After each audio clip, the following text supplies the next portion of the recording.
మరో పక్కన అడ్వకేట్ సుబ్బారావు గురించి ఒక్కసారి చూస్తే కనుక తనకు ప్రాణహాని ఉందంటున్నాడు. ఎవరి నుంచి ప్రాణహాని ఉంది, ఎందుకు భయపడుతున్నాడు అడ్వకేట్ సుబ్బారావు? ఇటు డీజీపీని కలిసి తనకి రక్షణ కల్పించాలంటూ మాట్లాడాడు. ఇటు ఆర్టీవీకి సంబంధించిన ప్రతినిధి నిర్మలతో సుబ్బారావు ఫేస్ టు ఫేస్. ఒక్కసారి సుబ్బారావు ఏం మాట్లాడాడు వినే ప్రయత్నం చేద్దాం. ఈ కేసులో మరి ఈ రోజు డీజీ గారిని కలవడానికి అడ్వకేట్ సుబ్బు రావడం జరిగింది. అసలు ఎందుకు కంప్లైంట్ ఇచ్చారు ఏంటి అని అడిగి తెలుసుకునే ప్రయత్నం చేద్దాము. ఏ పని మీద మీరు ఇప్పుడు డీజీ గారిని కలవడం జరిగింది? నేను ఇప్పుడు డీజీపీ గారిని కలవడానికి గల కారణం ఒకటే, మంగళికి సంబంధించినటువంటి అనుచరులు ఎవరైతే ఉన్నారో వాళ్ళు బహిరంగంగా నన్ను కొడతాం చంపుతాం అని బెదిరిస్తున్నారు. వాళ్ళకి సంబంధించిన బంజారా కమ్యూనిటీ పెద్దలందరూ కూడా నాకు బహిరంగంగా వార్నింగ్ ఇవ్వడం జరిగింది. అదే విధంగా కొంతమంది మీడియా మిత్రులను కూడా వాళ్ళు బహిరంగంగా బెదిరించడం జరిగింది. సో కాబట్టి ఇక్కడ నాకు రక్షణ కల్పించండి, నేను హైకోర్టులో కూడా వేసిన పిటిషన్లో నాకు రక్షణ కల్పించండి అని అన్నా. సో గౌరవ డీజీపీ గారిని కలవండి అని చెప్పారు. సో డీజీపీ గారిని నాకు రక్షణ కల్పించాల్సిన అవసరమై కలవడం జరిగింది. సో వాళ్ళు సానుకూలంగా స్పందించారు. కానీ మంగళి ఒక పక్క ఇట్లా రమావతి మధుతో కానీ వీళ్ళ బాధితులతో నాకు ఎటువంటి సంబంధం లేదు, నా పేరు చెప్పుకొని వాళ్ళని మోసం చేశారని కూడా డీజీపీని కలిశారు. ఇదివరకే కంప్లైంట్ కూడా ఇచ్చారు. అడిషనల్ డీజీపీని కలిసి ఆవిడ ఇచ్చిన కంప్లైంట్ నా దగ్గర ఉంది. బాధితుల మీద ఎవరి మీద కంప్లైంట్ ఇచ్చిందో మీరు చూపించాలి. ఎక్కడ కూడా ఆవిడిచ్చిన కంప్లైంట్ నేను మీకు ఇప్పుడే చూపిస్తా. అడ్వకేట్ సుబ్బు, హిమాకాంత్ రెడ్డి తప్ప ఎక్కడ భరత్ చౌహాన్ పేరు, శైలజ చౌహాన్ పేరు, వాళ్ళ తమ్ముడు పేరు, మధు పేరు ఎక్కడుందో మంగళి గారిని నేను సూటిగా క్వశ్చన్ అడుగుతున్నా, చూపించాలి. ఎందుకు ఇంతవరకు వాళ్ళ మీద కేసు వేయలేదు, ఎందుకు ఇంతవరకు వాళ్ళ మీద చర్యలు తీసుకోమని ఎవరిని కలవలేదు, ఎందుకు కేసు వాదిస్తున్నటువంటి అడ్వకేట్ సుబ్బుయే కనబడుతుండో? అంటే కేసులు ప్రజల తరపున ఇక కేసులు వాదించే అడ్వకేట్ అందరి మీద కేసులు వేయండి ఇవిడ ఇండైరెక్ట్ గా పోర్ట్రే చేస్తున్నారా? చెప్పండి. సో ఇదంతా కూడా అనాగరిక చర్య, కుట్రలో భాగం. ఆవిడ దగ్గర నిర్దోషత్వం ఉంటే ప్రూవ్ చేసుకోమనండి. వాళ్ళ ప్రధాన నిందితుల మీద ఎందుకు కేసు పెట్టలేదు, ఇప్పటికైనా వాళ్ళ రోడ్డు మీదకి ఎందుకు తీసుకురాలేదు? ఆవిడ తలుచుకుంటే 5 నిమిషాల పని. సో ఇవన్నీ కూడా కావాలని చేస్తున్నటువంటి అనాగరిక చర్యలే.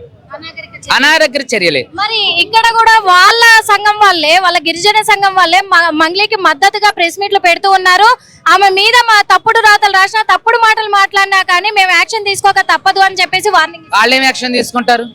వాళ్ళు ఏమైనా పోలీసులా, కోర్టులా, లాయర్లా? ఏం యాక్షన్ తీసుకుంటారు? వీళ్ళంతా ఏంటంటే ఈ 5వ 10వ వేస్తే వచ్చే లాంటి వాళ్ళు పర్సనల్ గా నాకు తెలుసు. వాళ్ళకి సంబంధించినటువంటి ఎవరెవరి దగ్గర ఏమేమి బెదిరింపుడు చర్యలు చేసి డబ్బులు వసూలు చేశారో కూడా నాకు తెలుసు.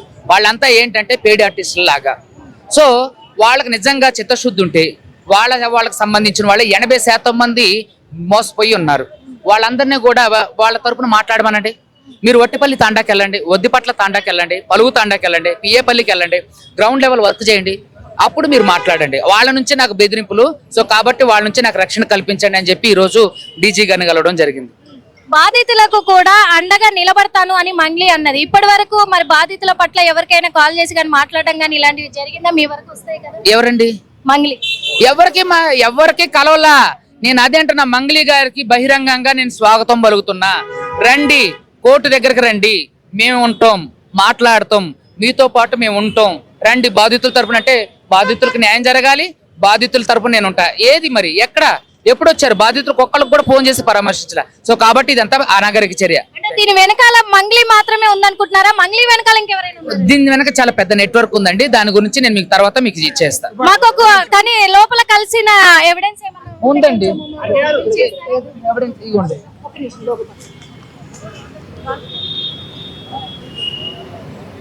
ఏం చెప్పారు సార్?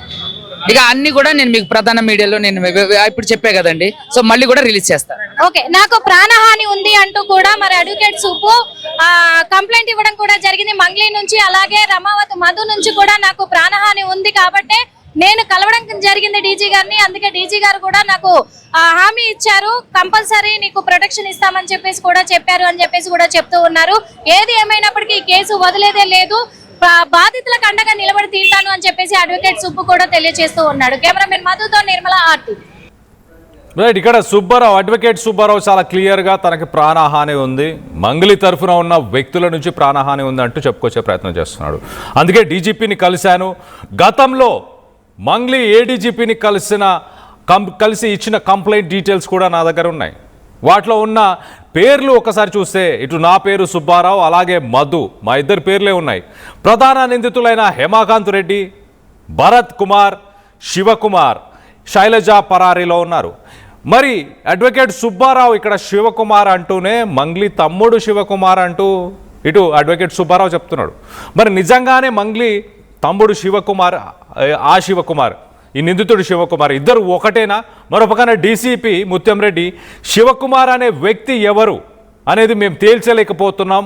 మధుని కస్టడీకి తీసుకున్న తర్వాత మరింత డీటెయిల్డ్గా ఇన్వెస్టిగేషన్ చేస్తాం, అప్పుడు ఆ శివకుమార్ ఎవరు అనేది తేల్చే ప్రయత్నం చేస్తామంటూ ఇటు డీసీపీ చెప్పుకొస్తున్నాడు. సో కొంత కన్ఫ్యూజన్ అయితే ఉంది, క్లారిటీ మిస్ అవుతుంది.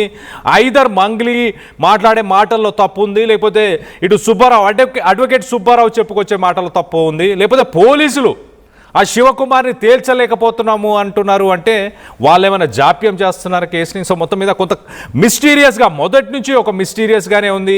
మరి ఈ విషయాన్ని మంగ్లీ సైడ్ లైన్ చేయడానికి ముందు నుంచి కూడా ఎందుకు చర్చలు జరిపింది? ఇటు డైరెక్టర్ని కానీ, ఒక మ్యూజిక్ డైరెక్టర్ని కానీ, వీరందరినీ కూడా ఇన్వాల్వ్ ఎందుకు చేసింది? తనకి ఎలాంటి సంబంధం లేకపోతే, తన తమ్ముడికి కూడా ఎలాంటి సంబంధం లేకపోతే, అసలు ఈ విషయానికి సంబంధించి మాట్లాడడానికి అడ్వకేట్ సుబ్బారావుని గతంలో పిలిచి కొంతమంది పెద్ద మనుషులతో కూర్చోబెట్టి మాట్లాడించాల్సిన అవసరం మంగ్లీకి ఏముంది? ఎలాంటి సంబంధం లేకపోతే ఏముంది? ఏదో ఒక విషయం అయితే ఖచ్చితంగా దాగి ఉంది.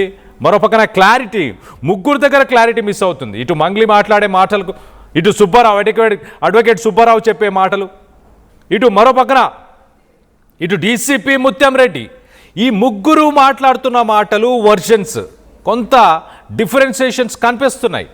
ఎందుకు ఆ డిఫరెన్సియేషన్స్? ఎక్కడో ఏదో నిజాలు కొన్ని దాగి ఉన్నట్టు అభిప్రాయపడుతున్నారు చాలామంది. దీనికి సంబంధించి మీరేమనుకుంటున్నారు? మీ అభిప్రాయాలను కింద కామెంట్ రూపంలో తెలియపరచండి. అలాగే మంగ్లీ ఏం మాట్లాడుతుందో ఒక్కసారి మంగ్లీ మాటల్లోనే వినే ప్రయత్నం చేద్దాం. నేను చట్టం ఎవరికి చుట్టం కాదు, తప్పు ఎవరు చేసినా శిక్షార్హులే. ఈ మైక్రో ఫైనాన్స్ అనే పదమే నాకు తెలియదు. అలాంటిది నేను ఇంత పెద్ద కుట్ర చేశాను అనే అభియోగాలు నాపై రావడం నన్ను చాలా దిగ్భ్రాంతికి గురి చేసింది. నన్ను ఆదరిస్తున్న తెలుగు కుటుంబ సభ్యులకు మళ్ళీ చెప్తున్నా, మీ మంగ్లీ ఎలాంటి తప్పు చేయలేదు. ఈ కేసుకు నాకు ఎలాంటి సంబంధము లేదు. అబద్ధాన్ని అబద్ధమని చెప్పి ఇంత గొంతు చింపుకొని చెప్తున్నా కూడా నాపై బురద చల్లడం ఆగడమే లేదు. అందుకే ప్రతి చేతిలో ఉన్న మొబైల్ కు, రిమోట్ కు నా మొర చెప్పుకుంటున్నాను. చట్టాన్ని గౌరవించే పౌరురాలిగా బాధితులకు న్యాయం జరిగేందుకు, దర్యాప్తు అధికారులకు సహకరించేందుకు నేను సిద్ధంగా ఉన్నానని మీకు విజ్ఞప్తి చేసుకుంటున్నాను. మంగ్లీ ఎలాంటి తప్పు చేయలేదు, చేయదు కూడా. ఈ మైక్రో ఫైనాన్స్ కేసు చీటింగ్ కంపెనీకి డబ్బులు వసూలు చేసిన వివాదంలో నాకు ఎలాంటి సంబంధం కూడా లేదు. చట్టం ఎవరికి చుట్టం కాదు, అలాగే నాకు ఎలాంటి సంబంధం లేదు, ఈ ఇన్వెస్టిగేషన్కి కూడా ఫుల్ కోఆపరేట్ చేస్తానంటూ ఇటు మంగ్లీ మాట్లాడుతుంది. మంగ్లీ పైన ఇటు బంజారా కమ్యూనిటీ, తన కమ్యూనిటీకి సంబంధించిన వ్యక్తులు ఏమంటున్నారు ఒక్కసారి వాళ్ళ మాటల్లోనే వినే ప్రయత్నం చేద్దాం. ఎవరైతే తినకి తాత్కాలికంగా తిన పైన ఆరోపణలు వచ్చినాయి కాబట్టి అవన్నీ అబద్ధాలు, నేను నిజాన్ని, ఈమె కూడా ఎవరైతే బంజారా విక్టింగ్ కార్డు వాడుతుంది కదా, తాత్కాలికంగా తినని బహిష్కరించాలి. అంటే పక్కన పెట్టండి, ఇవన్నీ అబద్ధాలు, ఇవన్నీ నిజాలు కాదు, ఇవన్నీ అబద్ధాలు అని నిరూపించుకున్న తర్వాత ప్రొడ్యూసర్ మీరు సినిమాలు ఛాయిస్ ఇవ్వండి, ఏ ఈవెంట్ ఆర్గనైజేషన్ ఛాయిస్ ఇవ్వండి. మీ సినిమాలన్నీ చూస్తున్నవి కూడా పేద బిడ్డలే, ఒకటి గుర్తుపెట్టుకోండి. లేకపోతే దీని పరిమాణాలు వేరేగా ఉంటాయి. ఎవరెవరైతే ఈవెంట్స్ ఇస్తున్నారో ఆ ఈవెంట్ వాళ్ళకు కూడా హెచ్చరిస్తున్నాం. ఇప్పుడు చాలా క్లియర్గా తెలంగాణ మూమెంట్ ఎట్లా నడిచిందో మీ అందరికి తెలిసిన విషయమే, దీంట్లో నో డౌట్ ఎట్ ఆల్. ఇవాళ మెజారిటీగా ఈ పేద బిడ్డలు, అణచబడ్డ వాళ్ళు, అణగారింపబడ్డ వాళ్ళు, లేకపోతే బంజారా బిడ్డలు ఎక్కువ మంది ఉన్నారు. నువ్వు 30 రోజుల్లో నీ ప్రోగ్రాం పోతే నువ్వు ఇంత బాధపడితే వాళ్ళు సంవత్సరాల కొద్దీ కష్టపడి చేసినాయి కదా. 1000 రూపాయలు 500 కూలీనాలు చేసుకొని అధిక పడ్డే ఆశ చూపించే కదా. బయటపెట్టండి, ఇవన్నీ నిజాలు బయటపెట్టండి. నిజాలు వచ్చేంత వరకు తినని తాత్కాలికంగా బహిష్కరించేయండి.